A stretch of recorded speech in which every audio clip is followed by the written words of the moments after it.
നിങ്ങളുടെ ഭാര്യയെ മനസ്സിലാക്കാൻ പറ്റിയിട്ടുണ്ടോ? പേരറിയാം, നാടറിയാം, അതിനപ്പുറത്തേക്ക് എന്തറിയാം? ഭാര്യമാര് ചിന്തിച്ചു നോക്കി, നിങ്ങളുടെ ഭർത്താവിനെ ഇത്രയും നാളായിട്ട് മനസ്സിലാക്കാൻ പറ്റിയിട്ടുണ്ടോ? ഇതൊരു മിസ്റ്ററിയാണെന്ന്. നമ്മുടെ ബുദ്ധി കൊണ്ട് മനസ്സിലാക്കാൻ പറ്റില്ല. It is a mystery. It is a mystery. മിസ്റ്ററിയെ മനസ്സിലാക്കേണ്ടത് ഹൃദയം കൊണ്ടാണ്, ഹാർട്ട്. കല്യാണം കഴിച്ചിട്ടുള്ള ഒരു കൈപോക്കിക്ക് ഒരു ഉറപ്പ് വേണമല്ലോ. പകുതി കല്യാണമല്ല, മുഴുവൻ കല്യാണം. അങ്ങനെ കഴിച്ചിട്ടുള്ളത് ചിലരുടെ കൈ ഇങ്ങനെ ഇരിക്കുന്നു എന്ന് പറഞ്ഞു കഴിഞ്ഞാൽ കല്യാണം കഴിച്ചാന്ന് ചോദിച്ചു കഴിഞ്ഞാൽ അങ്ങനെയല്ല. മുഴുവൻ കല്യാണം കഴിച്ചിട്ടുള്ളൊരു കൈപോക്കി ഒത്തിരി പേര് മുഴുവൻ കല്യാണം കഴിച്ചിട്ടുള്ളവരുണ്ട്. പ്രിയപ്പെട്ട ഭർത്താക്കന്മാരെ, ഭാര്യമാരെ, കല്യാണം കഴിച്ചപ്പോൾ അൾത്താരയുടെ മുമ്പിൽ നിങ്ങൾ ഒരാളെ സ്വീകരിച്ചു, നിങ്ങളുടെ ജീവിത പങ്കാളിയെ. ഇപ്പോൾ വർഷം കുറേ ആയില്ലേ? എന്ത് തോന്നുന്നു? അച്ഛാ, ഇത് വലിയ രഹസ്യമാണ് അച്ഛാ. അതാണ് രഹസ്യം. പൗലോസ്ലീഹ പറയും, വിവാഹ ജീവിതം, ഭാര്യ ഭർത്ത ബന്ധം ഇത് ഒരു രഹസ്യമാണ്. ഞങ്ങളുടെ ഇടവകയിൽ ഒരു കല്യാണത്തിന് മിക്കവാറും അൾത്താര ശുശ്രൂഷ വായിക്കുന്നത് ആ വചനഭാഗമാണല്ലോ, അല്ലേ? ഇത് വലിയൊരു രഹസ്യമാണ്. അപ്പോൾ അവൻ വായിച്ചു വന്നപ്പോഴത്തേക്ക് അവന് വിട്ടുപോയി. അപ്പം എങ്ങനെ ഉണ്ടാവും? ഇത് വലിയ രസമാണെന്ന് അവൻ വായിച്ചത്, വിട്ടുപോയി, അല്ലേ? കല്യാണം കഴിച്ചിരിക്കുന്ന ചിലർക്ക് ഇത് വലിയ രസമാണ്. അല്ല, ഇതൊരു രഹസ്യമാണ്. ഇതൊരു മിസ്റ്ററിയാണ്. ഇതൊരു മിസ്റ്ററിയാണ്.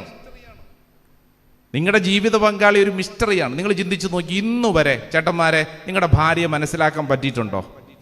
എവിടെ? പേരറിയാം, നാടറിയാം, അതിനപ്പുറത്തേക്ക് എന്തറിയാം?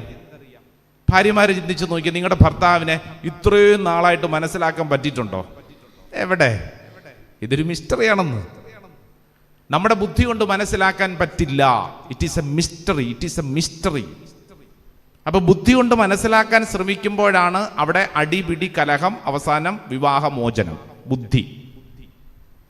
മിസ്റ്ററിയെ മനസ്സിലാക്കേണ്ടത് ഹൃദയം കൊണ്ടാണ്, ഹാർട്ട്.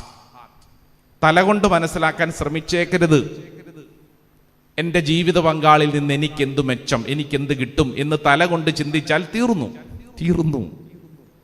ഹൃദയം കൊണ്ട് മനസ്സിലാക്കാൻ ശ്രമിച്ചാൽ രക്ഷപ്പെട്ടു. എങ്കിലേ നിലനിൽക്കുകയുള്ളൂ. നമ്മൾ ഈ തല കൊണ്ടാണല്ലോ അളക്കുന്നത്.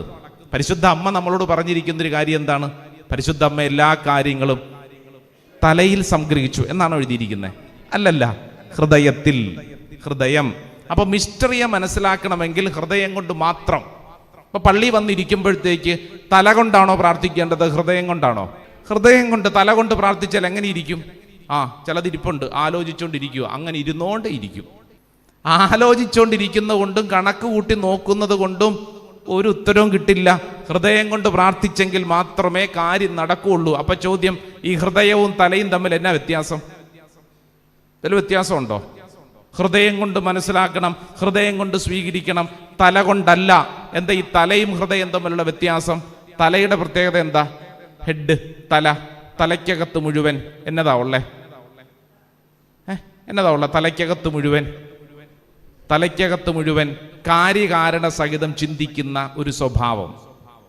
മറ്റൊരു വാക്കിൽ പറഞ്ഞാൽ, നമ്മളൊക്കെ സ്കൂളിൽ നിന്ന് ആദ്യം പഠിച്ചത് കണക്ക്, മാത്തമാറ്റിക്സ്, അല്ലേ? മാത്തമാറ്റിക്സ് അതാണ് അറിവിൻ്റെ ബേസ് എന്ന് പറയുന്നത്. നോളജിൻ്റെ ബേസ് ആണ് മാത്തമാറ്റിക്സ്. ലോജിക്, റീസണബിൾ ആയിട്ടൊരു കാര്യത്തെ കൈകാര്യം ചെയ്യാനുള്ള കഴിവ്. അതുകൊണ്ടാണ് ചെറുപ്പത്തിൽ തന്നെ ഈ കണക്ക് പഠിപ്പിക്കുന്നത്. കണക്ക് പഠിച്ചായിരുന്നോ? 2 2 4 4 8 8 16 16 32 32 64 64. കാൽക്കുലേറ്റർ എടുത്തുകൊണ്ട് തന്നെ. മൊബൈൽ ഇല്ല അച്ഛാ, അല്ലേ? ചിലത് 32 കഴിഞ്ഞ് തോറ്റിട്ടിരിക്കുക. ഇങ്ങനെ എണ്ണിക്കൊണ്ട് 32 34, അല്ലേ? ഇതാണ് കണക്ക്. കണക്ക് എന്നാ കഷ്ടപ്പെട്ടാ നമ്മൾ പഠിച്ചല്ലേ? 2 2 4. ഒയ്യോ, അല്ലേ? തലയ്ക്കകത്ത് ഇങ്ങനെ ഇടിച്ചു കയറ്റി. 2 2 4. 2 2 കൂട്ടുമ്പോ എന്തായിരിക്കണം? 4 ആയിരിക്കണം. എങ്കിലേ കണക്ക് കണക്കാകുകയുള്ളൂ. 2 2 കൂടെ കൂട്ടുമ്പോ 10 കിട്ടിയ കണക്ക് ശരിയായോ? ഇല്ലെന്ന്. ഇതാണ് തല. തലയ്ക്കകത്ത് എപ്പോഴും കണക്കാണോ ഉള്ളത്?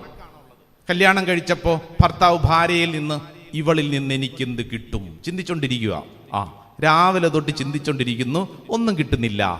ശൂന്യം, ദുഃഖം, നിരാശ, അസ്വസ്ഥത. മക്കൾ മാതാപിതാക്കളെ കുറിച്ച് ചിന്തിക്കുന്നു, ഈ അപ്പനിൽ നിന്ന് എനിക്കെന്ത് കിട്ടും? മൊബൈൽ മേടിച്ചു തരുവോ? ബൈക്ക് മേടിച്ചു തരുവോ?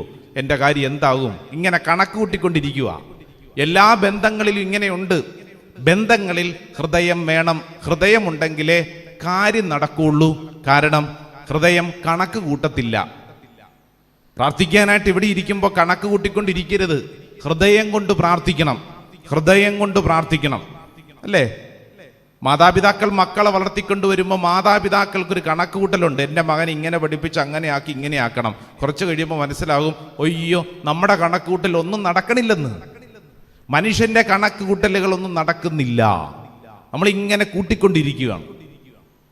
പ്രാർത്ഥിക്കാനിരിക്കുമ്പോഴും ഹൃദയം കൊണ്ട് പ്രാർത്ഥിച്ചോണം, തല കൊണ്ടല്ല. കാരണം എന്താ? ദൈവത്തിന് കണക്ക് അറിയത്തില്ല. അതേന്ന് നമ്മുടെ ദൈവത്തിന് കണക്കറിയൂ. ഉദാഹരണത്തിന് ഉൽപ്പത്തി പുസ്തകം ആരംഭിക്കുമ്പോൾ ദൈവം ആദത്തെ സൃഷ്ടിച്ചു. എന്നിട്ട് അതിൻ്റെ കൂട്ടത്തിൽ ഭാര്യയും കൊടുത്തു, ഹൗവ. എന്നിട്ട് പറഞ്ഞു, ഇനി മുതൽ നിങ്ങൾ രണ്ടാണോ ഒന്നാണോ? പറ. ചില ഭാര്യ ഭർത്താക്കന്മാർക്ക് പറയാൻ ഇപ്പോഴും ബുദ്ധിമുട്ടുണ്ട്. നിങ്ങൾ ഇനി രണ്ടാണോ ഒന്നാണോ? ഒന്നും കൂട്ടിയാൽ എത്രയാ? രണ്ടല്ലേ വേണ്ടത്. എന്നാൽ ദൈവം പറഞ്ഞു, ഇനി മുതൽ ഈ ഒന്നും കൂടെ കൂടിക്കഴിഞ്ഞാൽ എന്തായിരിക്കും? ഒന്ന്. ഇപ്പോഴും ചില വീട്ടിൽ രണ്ട് മാത്രമല്ല 10. അതായത് ഒന്നും കൂടെ കൂട്ടിക്കഴിഞ്ഞാൽ കണക്ക് നമ്മളെ പഠിപ്പിക്കുന്നത് ഒന്നും 2. എന്നാൽ ദൈവം പറയുന്നു, ഇനി മുതൽ ഒന്നും ഒന്ന് തന്നെ എന്ന് പറഞ്ഞാൽ ദൈവത്തിന് കണക്കറിയത്തില്ല. കണക്കറിയാമെങ്കിൽ ഈശോ ആ 100 ആടുകളുടെയൊക്കെ ഉപമ പറഞ്ഞില്ലേ? 100-ൽ ഒരെണ്ണം നഷ്ടപ്പെട്ട് കഴിഞ്ഞാൽ ഈശോ എന്തിന്റെ പുറകെ പോകും? 99-ന്റെ പുറകെ പോകും? 1-ന്റെ പുറകെ പോകുമോ? 1-ന്റെ പുറകെ. എന്തൊരു മണ്ടത്തരം അല്ലേ? 99 അല്ലേ വലുത്? എന്നാൽ ദൈവത്തിന് ഈ രണ്ടും ഒന്ന് തന്നെയാ. Praise the lord, hallelujah. ത്രിത്വത്തിന്റെ ഈ വലിയ ദിവ്യരഹസ്യം ധ്യാനിക്കുമ്പോൾ ഹൃദയം കൊണ്ട് മനസ്സിലാക്കാൻ പറ്റൂ. കുടുംബജീവിതവും അങ്ങനെ തന്നെ, വിശുദ്ധ കുർബാനയും അങ്ങനെ തന്നെ, പ്രാർത്ഥനാ ജീവിതവും അങ്ങനെ തന്നെ.